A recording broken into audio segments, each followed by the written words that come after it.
ரொம்ப சிம்பிளாக எப்படி ப்ளவுஸோட மெஷர்மெண்ட் வந்து ஃபுல் அளவு எவ்வளோ இருக்குது நம்ம தெரிஞ்சுக்கிறதுக்கு நம்ம என்ன பண்ணோம், ப்ளவுஸை நல்லா விரித்து போட்டுட்டு சுருக்கம் இல்லாத எடுத்துக்கோங்க.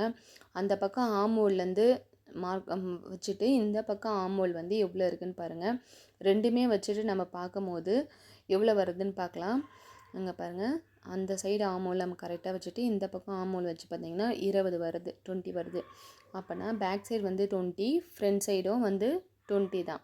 இதுவும் அதுவும் சேம். நம்ம எப்போவுமே பேக் தான் நம்ம கரெக்டான அளவு. அதனால் 20 20 40. அப்போனா இந்த ப்ளவுஸோட அளவு வந்து 40 சைஸு. உங்களுக்கு இந்த வீடியோ பிடிச்சிருந்துச்சின்னா கண்டிப்பாக ஒரு லைக் போடுங்க, முடிஞ்சால் சப்ஸ்கிரைப் போடுங்க. நிறைய ஃபேஷன் டிப்ஸ்லாம் இந்த சேனலில் இருக்குது, நீங்கள் பாருங்கள். ஃபேஷன் மாடல்ஸ் வந்து நிறைய இருக்குது, அதுவும் நீங்கள் பாருங்கள். இப்போ வந்து ஃபுல்லாக எடுக்க தெரியல அப்படின்னா நெக்கில் பாதி எடுத்திங்கன்னா அதில் பாதி வந்து நம்ம மெஷர் பண்ணோன்னா 10 வருது. இப்போ இந்த மாதிரி கூட நீங்கள் மெஷர் பண்ணிக்கலாம். ஃபுல் அளவு உங்களுக்கு வந்து சுருக்கம் வருது அப்படின்னா இதில் பாதி அதில் பாதி 10 10 20. ஃபுல் அளவு வந்து 40 சைஸ். இந்த மாதிரி நம்ம சிம்பிளாகவும் நம்ம மெஷர்மெண்ட் பண்ணிக்கலாம். எதனா டவுட்ஸ் இருந்துச்சுன்னா எனக்கு கமெண்ட் பண்ணுங்கள். வீடியோவுக்கு ஒரு லைக் போடுங்க. Bye friends.